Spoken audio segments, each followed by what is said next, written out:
Is she finally starting to realize? Breaking today, Meghan Markle finally gives up after the backlash to her Thanksgiving madness. This from Shooter Scoop, who says she is sick of being roasted over a turkey. Well, by the way, Meghan, we're sick of all of the turkeys that you're delivering to the world. We're also sick of your desperate bids to make money, including this latest email pleading for everyone to continue to buy Was Never products thanks to a 20% discount. This is not a life of service, Meghan. This is not changing the world. You're never going to fly in this industry. So maybe it is about time that you wake up and smell the turkey. But here's the new reporting. Shooter Scoop writes, I'm hearing Meghan Markle is shaken, fed up, and honestly ready to give up, trying after her Thanksgiving cooking video turned into a full-blown hygiene scandal. My reaction to that? Diddums. Sources tell me she thought she was sharing a cute, cozy Duchess Goes Domestic moment, seasoning her turkey by hand, jewellery on, hair down, totally relaxed. But the internet? Oh, honey.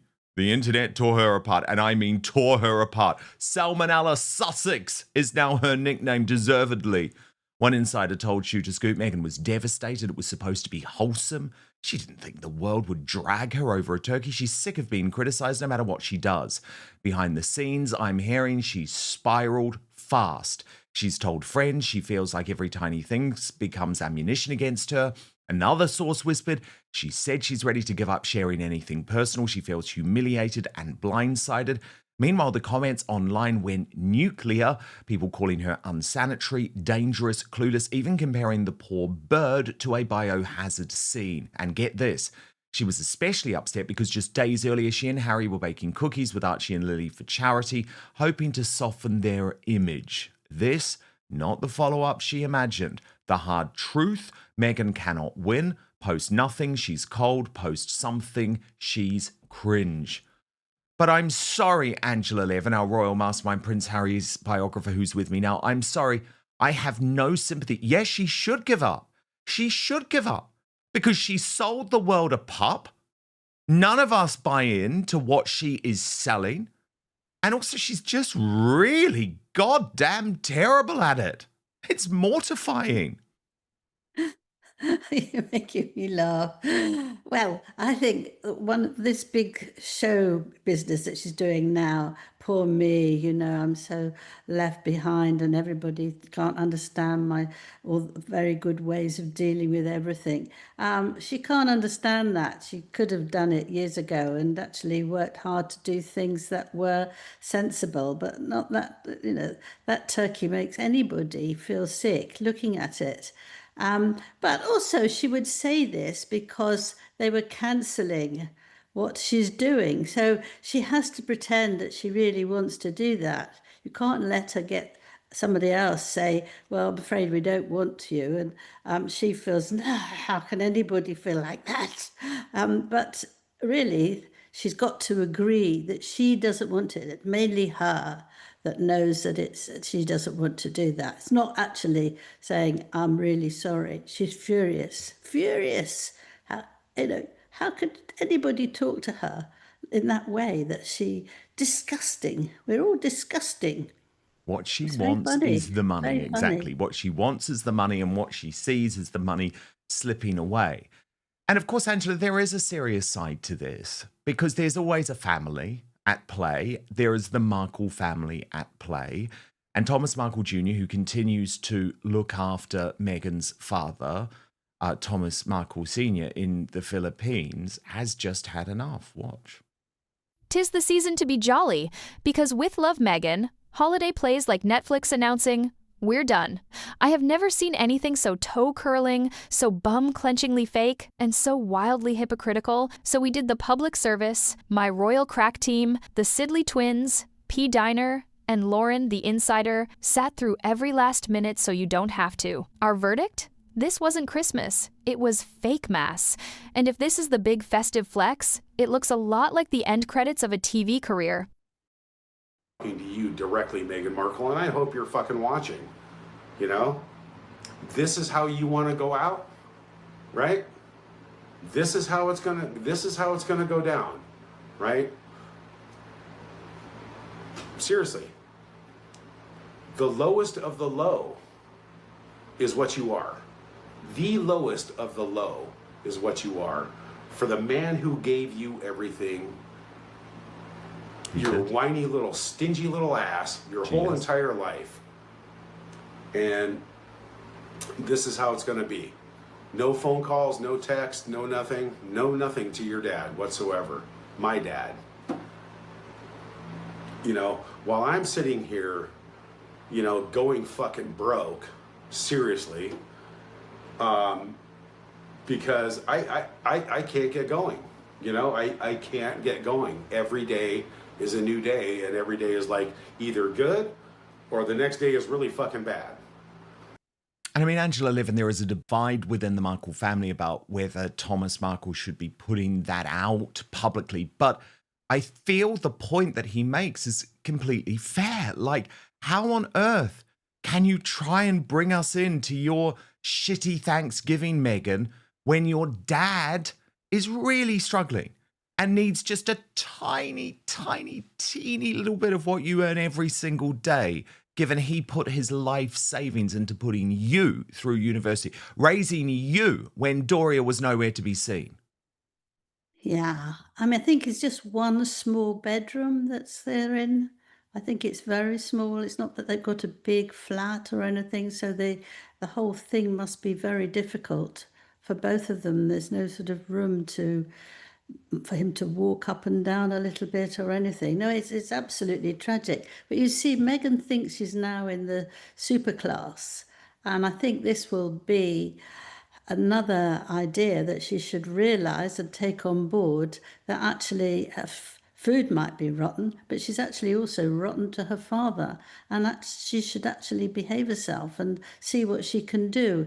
Because she doesn't want to speak to her half brother, she doesn't want to speak to her father, because they're not in her level anymore. You know, she's too superior, and you see that the way she behaves all the time. You know, turning up at places where anybody who had any sensibility would not do that, in case these very, very A1 people actually sort of say, please go away, or don't want to. But she just thinks it's her. They'll be thrilled that she's there. If she pays for it, she wants to go. It's a very sort of strange way of behaving, that you feel you want to give people the possibility of understanding how wonderful and clever you are. And nobody really does anymore. The beginning they did, because they thought she was very interesting and all that, but actually she's just no longer interesting to anybody, and you can see quite why. And Angela, of course, today we've got the indignity of Prince Harry, someone who once was the most popular member of the British royal family, selling his soul at a Canadian real estate conference for realtors, you know, blokes who sell houses in Ontario, Canada. It's not even sold out, Angela. And you think, as his biographer, how far this guy has fallen, and it is down to her. Well, it's completely down to her, hasn't it? Because he's lost all the get up and go. None of that is there anymore. You can see it because he's so anxious to please his wife. At one level, is always very nice, I have to say. But you know, it's he doesn't know what to do for her, because she can be so spiteful and nasty. And he doesn't know what to do. And then she interferes with him perhaps having his breakfast. I mean, I thought that she pulled by his neck so he would come, because she wanted him that minute, but hopefully I was wrong. But it looks like a, you know, come here because I want to show everybody that we're still in love and everything's perfect. Well, you know, a lot of people are very clever and see that, or even sensible, can see that's not. But with the Harry thing, I mean, he just desperately is trying to gather money around. What does he know about houses? You know, he's had palaces, amazing houses. He just won a huge one when he came to USA. And he's actually got one in Portugal, which he's not using. I think they're letting it out or something like that. So he knows zero. So how can he tell people what to do? It's a bit like he's always going in planes and he tells people they mustn't fly. It's the other way around. That he doesn't know anything about it. But people might think, oh, it's lovely to see Prince Harry. My goodness, the king's son, aren't we lucky? But I think it was less than half full, the room. And the tickets were £250 each, something like that. And people didn't want to listen to him when most of them were already people who'd been working on that for years. And Angela, it's like he's been turned into the royal traveling freak show, the modern day equivalent. And this is why people warned him, don't do what you're about to do, Harry. And it's amazing how quickly he has fallen. And Angela, I wanted to speak to you specifically today about Prince Harry's past as well, because it's obviously something you know a lot about, given you were his biographer officially and you spent all of that time with him. And it's come into the spotlight because of the fact that Chelsea Davy, who so many people consider the true love of Harry's life, the one who got away, the one who wasn't prepared to put up with his bull crap. The high point is Harry's Blink and You Miss It cameo, thanked for showing up to a fake-looking house and a showroom kitchen. The timeline alone undercuts the vibe. It reads like an old shoot repackaged as new. The cooking bits? A hygiene fiasco in a tiara. Seasoning a turkey bare-handed with rings on gave the internet a field day. Cue the Salmonella Sussex jokes. Add the breathy nostalgia monologues, My teacher loved my baking, and the clinking glasses self-congratulations. And you've got branding varnish over a very creaky table. Cozy? No. Controlled? Completely. She's finally going public, Angela. And she's going public about her new life, about her happiness, about her husband, about her wedding, about her children, about the fact that she's living this life in Mauritius. And Angela, just knowing Prince Harry and his relationship with Chelsea, I covered it a lot at the time, actually. It was very off on over many years. I feel like this is still going to be a dagger into his heart, whether he's prepared to admit that or not. I imagine when he saw these photos, it was a devastating moment. Yes, but I think a lot of people regret somebody they've left behind. They think they needed to move on, but they decide not to, and then they think, blast, missed that. But I know what happened with Harry. I mean, they got on extremely well because she was very lively, good fun, very intelligent, and he loved where she lived, where all the animals that he liked were in Africa, and her family welcomed him, and so he really had a lovely time. And it went on like that at school, university, and then she went to university, and he didn't like it, but she couldn't keep coming back. And she wanted him to go out to see her, and he didn't want to. And he became not reliable, let's put it like that. And he just got fed up with her, and he was all over the place. So it wasn't him actually saying, let me hang on to you.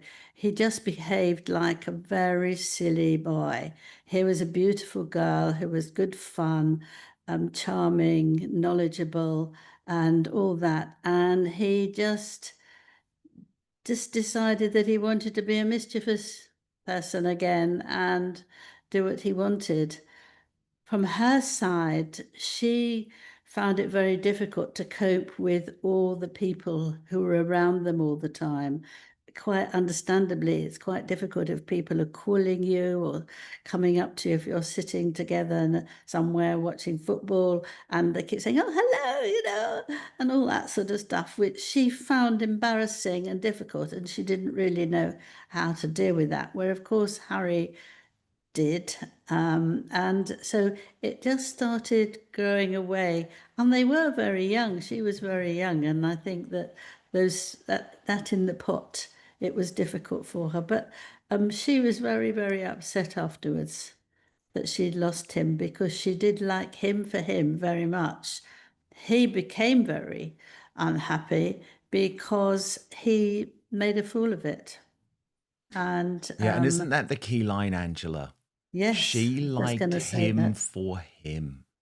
The total opposite of the woman who he ended up with, who liked him for everything else, who liked him for the celebrity status, liked him for the royal links, liked him for the money, but doesn't like him for him at all. No, she wasn't the least bit interested in the monarchy in a rude way. She was very nice to them, but she didn't want their money. She came from quite a lot of family who had quite a lot of money, and she didn't want that. She wasn't someone who wanted lots of money. She was an outside girl. She was a fun girl, but she wasn't. Oh my goodness, I'm going to get a prince. Rather like Meghan, that Prince, I got it now. I'll be very successful. She wasn't like that. She'd like to have fun with him.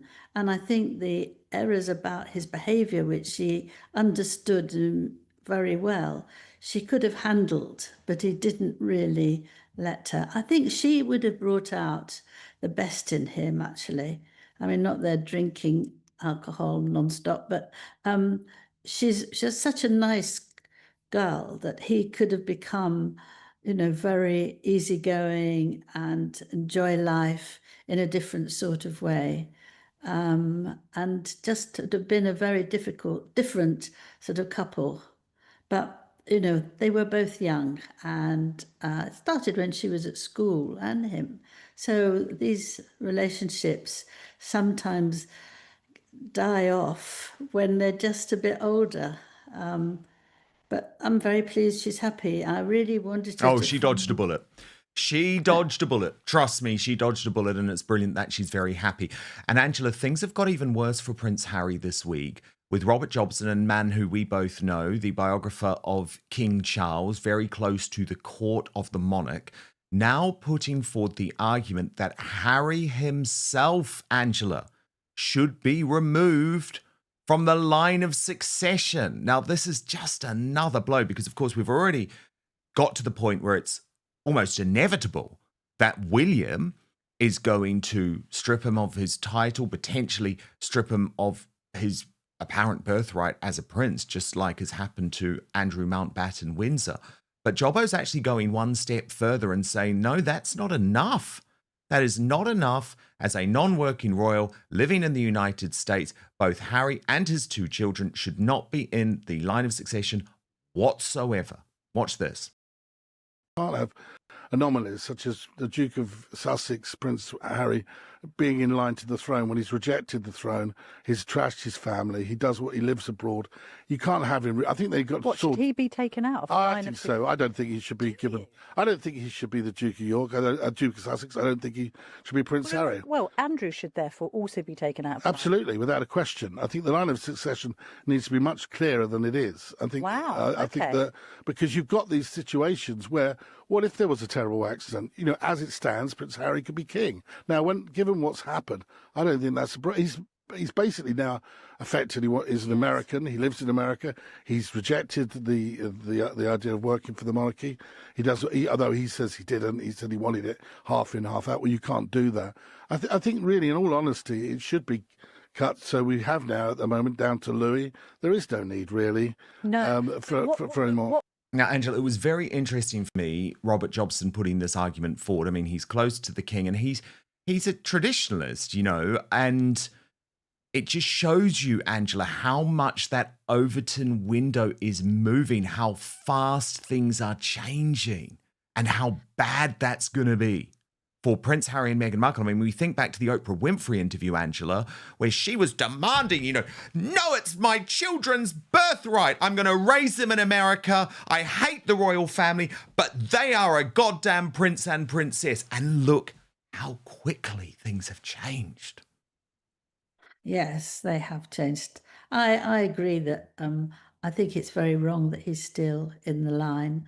And for the same reason, if there is some terrible accident, he would be, if they all went together, and which is what the king is trying to stop them going up in a helicopter all together, because it is too dangerous, as well as actually messing up the whole of the monarchy. And I think it's a lesson back. He's been so rude. He's been so cruel. He's been so irresponsible. I mean, even going off round to Africa and pretending that they're royals and they want all this sort of attention. I think it's so disgusting to do that, because you're just really trying to make your parent feel very bad about it and upset, and it's a way of hurting very much. So I think that she should be removed. Meghan never wants it, but she does really.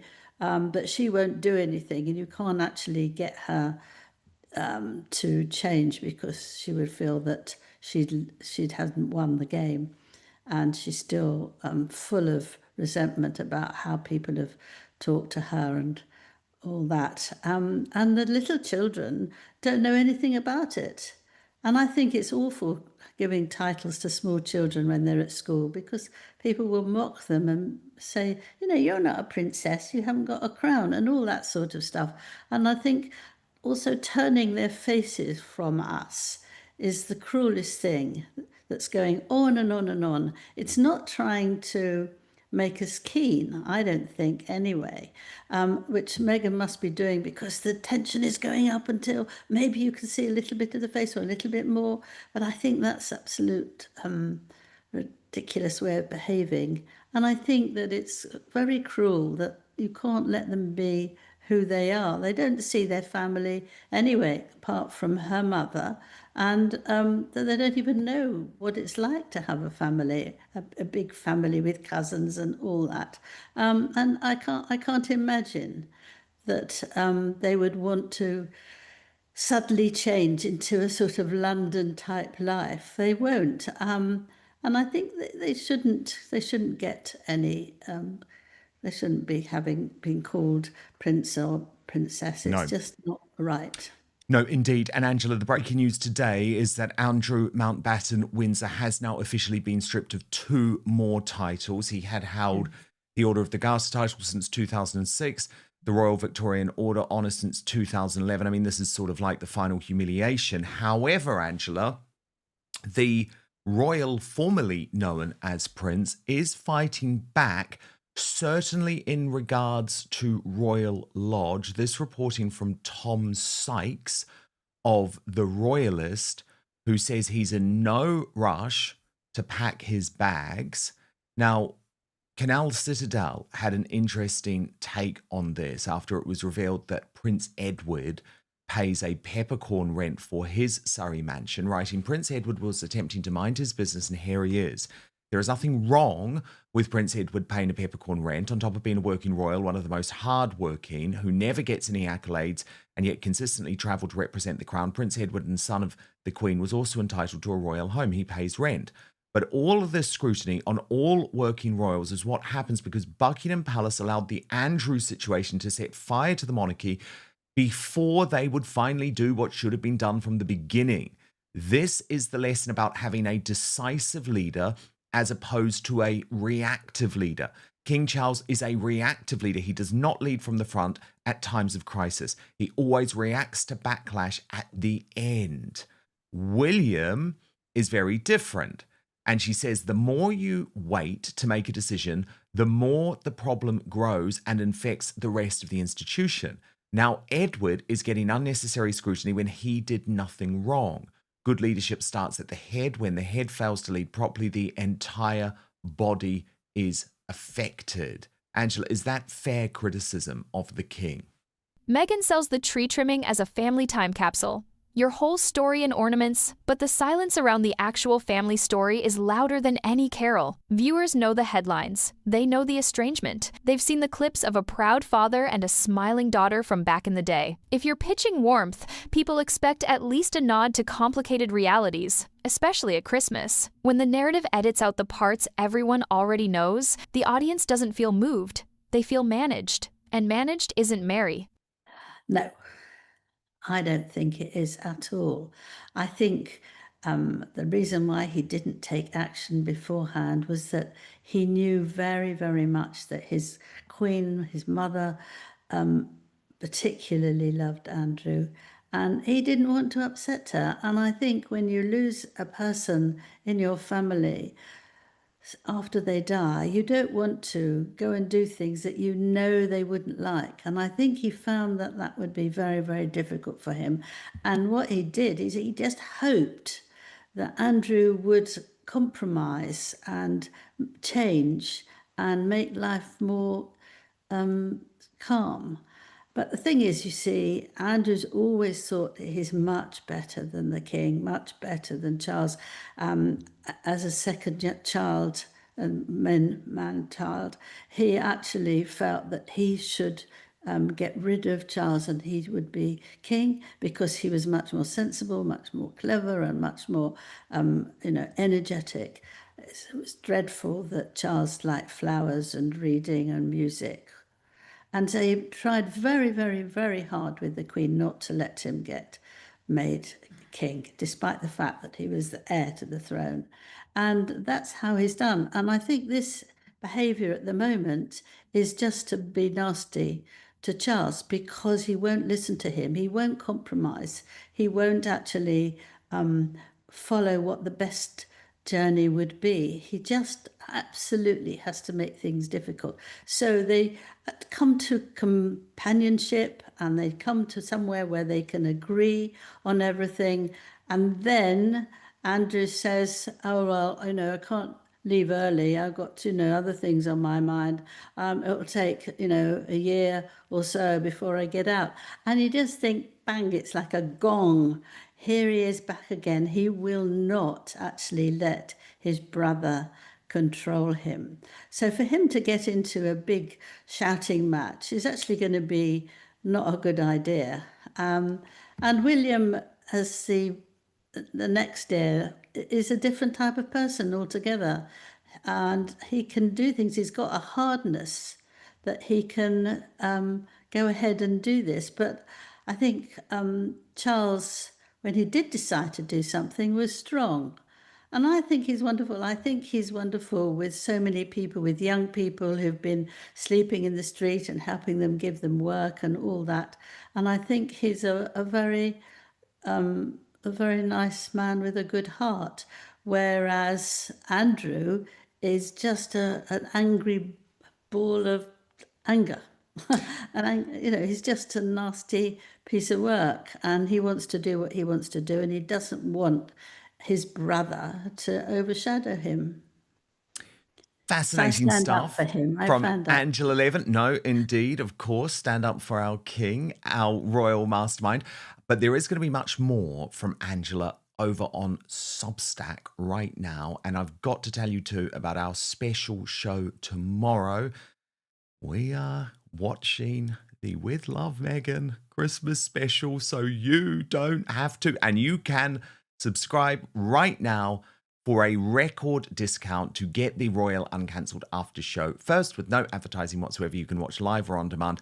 35% discount for Black Friday. The address, www.danwootenoutspoken.com/sale, S-A-L-E. That's www.danwooton outspoken.com/sale. Our special address for our one-off 35% sale on Substack. It is our biggest ever discount. And of course, Substack is a free speech platform. I would love you to be part of the community over there.